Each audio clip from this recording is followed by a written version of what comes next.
สวัสดีค่ะชวนทำขนมนมเนยง่ายๆกับ Easy Food ใบชยาค่ะคลิปนี้มาชวนทำเค้กชิฟฟ่อนค่ะ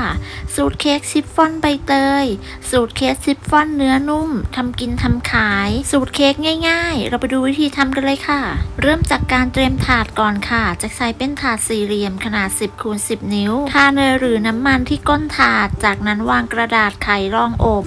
เสร็จแล้วต่อไปเรามาทำการแยกไข่จะใช้เป็นไข่ไก่เบอร์ 2จำนวน 4 ฟอง แยกไข่แดงและไข่ขาวออกจากกัน โดยระวังอย่าให้มีไข่แดงติดไปในไข่ขาว และควรเลือกใช้เป็นไข่สดใหม่ เค้กจะได้ไม่คาว ไข่ขาวก็จะได้ตีขึ้นง่ายด้วย แยกไข่เสร็จแล้วเรามาทำส่วนผสมของไข่แดงกันก่อน ใส่น้ำตาลทรายและเกลือลงไปในไข่แดง ตามด้วยนมสดและน้ำมันใช้เป็นน้ำมันพืช น้ำมันคาโนราน้ำมันมะพร้าว หรือน้ำมันรำข้าวก็ได้ จากนั้นใส่กลิ่นใบเตยลงไป ตามด้วยสีเขียว จะใช้เป็นสีเขียวแอปเปิลใส่ประมาณ 1/4 ช้อนชา เสร็จแล้วใช้ตะกร้อมือคนส่วนผสมให้เข้ากัน เมื่อคนจนเข้ากันดี ต่อไปเราก็จะใส่แป้ง ร่อนแป้งเค้กลงไปในส่วนผสมจะใช้เป็นแป้งเค้กโบแดง เสร็จแล้วคนส่วนผสมให้เข้ากันด้วยความเร็ว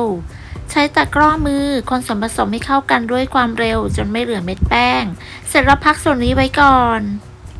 ต่อไปเราก็มาตีไข่ขาวเปิดสปีดความเร็วกลาง ตีไข่ขาวให้ขึ้นฟองหยาบเล็กน้อย จากนั้นใส่ครีมออฟพาท่าลงไป ถ้าไม่มีสามารถใช้น้ำมะนาวหรือน้ำส้มสายชูแทนได้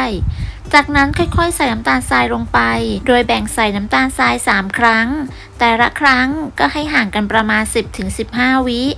ใส่จนน้ำตาลทรายหมด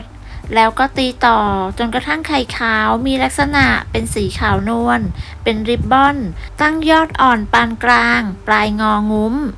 ประมาณนี้ก็ใช้ได้แล้ว เสร็จแล้วตีต่อด้วยความเร็วต่ำอีก 30 วิเพื่อเป็นการตัดอากาศ ตีไข่ขาวเสร็จแล้วเราก็จะนำไปผสมกับส่วนผสมของไข่แดง โดยทยอยแบ่งใส่3ครั้ง ตักไข่ขาวไปผสมกับส่วนผสมของไข่แดง แล้วก็คนตะล่อมให้เข้ากันด้วยความเบามือ แต่ทั้งนี้จะต้องไม่คนตะล่อมจนนานเกินไป เพราะอาจเป็นสาเหตุทำให้เค้กของเราไม่นุ่มฟู หากใช้ตะกร้อมือคนตะล่อมแล้วยังไม่เข้ากัน ก็สามารถใช้ไม้พายมาช่วยคนตะล่อมได้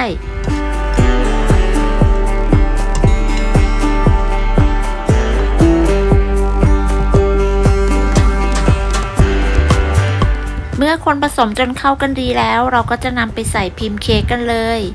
พิมพ์เค้กสี่เหลี่ยมขนาด 10 คูณ 10 ที่เราทาเนยแล้วก็วางกระดาษรองอบไว้เทใส่ลงไปได้ทั้งหมด แล้วก็เกลี่ยส่วนผสมให้ทั่วถาดและเรียบเสมอกันเคาะเบาๆก่อนนำเข้าอบเพื่อไล่อากาศจากนั้นก็นำเข้าอบได้เลยอบที่อุณหภูมิ160องศาใช้ไฟบนล่างไม่เปิดพัดลมจะวางไว้ชั้นล่างของเตาอบใช้เวลาอยู่ที่ประมาณ 23-25 นาที เมื่อครบเวลาก็ลองเช็คสุก ใช้นิ้วแตะบนผิวเค้กเบาๆ ถ้าเค้กไม่จมและเด้งกลับมาก็คือสุกแล้วค่ะ จากนั้นนำเค้กออกจากเตากระแทกพิมพ์เบาๆเพื่อให้เค้กเซ็ตตัว เสร็จเราก็พักเขาไว้ให้เย็น ระหว่างที่รอให้เค้กเย็นเราก็มาตีวิปปิ้งครีมกันค่ะ ใช้วิปปิ้งครีมวันนี้จะใช้เป็นแบบกึ่งเดรี่ใส่นมข้นหวานและเกลือลงไป จากนั้นเปิดสปีดความเร็วกลาง ตีวิปปิ้งครีมให้ขึ้นฟู วิธีการตีวิปปิ้งครีมเมื่อเห็นว่าเขาฟูดีแล้วก็ให้หยุดเครื่องเลย อย่าตีนานเพราะเขาจะแยกตัวทำให้ใช้ไม่ได้ จากนั้นนำวิปปิ้งครีมมาใส่ถุงบีบถ้ายังไม่ใช้ก็ให้นำไปแช่ตู้เย็นในช่องธรรมดาก่อนเมื่อถึงเวลาใช้ก็นำมาตัดปลายถุงเราก็นำมาบีบบนเค้กได้เลยเค้กที่เราพักไว้จนเย็นแล้วจะนำมากลับด้านเดี๋ยวเราจะทำการตัดแบ่งออกเป็น2ชิ้นเค้กที่ได้จะมีความนุ่มแล้วก็หอมมากๆเค้กสูตรนี้ไม่ใส่ผงฟูนะคะตัดแบ่งเค้กออกเป็น2ส่วนเท่าๆกันจากนั้นนำส่วนหนึ่งมาหงายไว้อีกส่วนหนึ่งคว่ำไว้ส่วนที่หงายแจ็คก็จะบีบวิปปิ้งครีมลงไปวิปปิ้งครีมที่เรานำไปใส่ถุง ก่อนนำมาบีบก็ตัดปลายถุงแล้วก็บีบลงไปเป็นเส้นแบบนี้วิธีนี้ก็จะช่วยให้เราบีบวิปปิ้งครีมได้เท่าๆกันเรียบเสมอกันนำเค้กอีกชิ้นหนึ่งมาโปะทับลงไปเสร็จแล้วเราก็จะตัดขอบให้เรียบเสมอกันตัดขอบออกทั้ง4ด้านเพื่อความสวยงามเสร็จแล้วเราก็จะนำมาตัดแบ่งหลังจากตัดขอบทั้ง4ด้านแจ็คนำมาตัดแบ่งอีก3ส่วนละประมาณ3 นิ้วครึ่งแต่ละส่วนจะมีขนาดเท่าๆกัน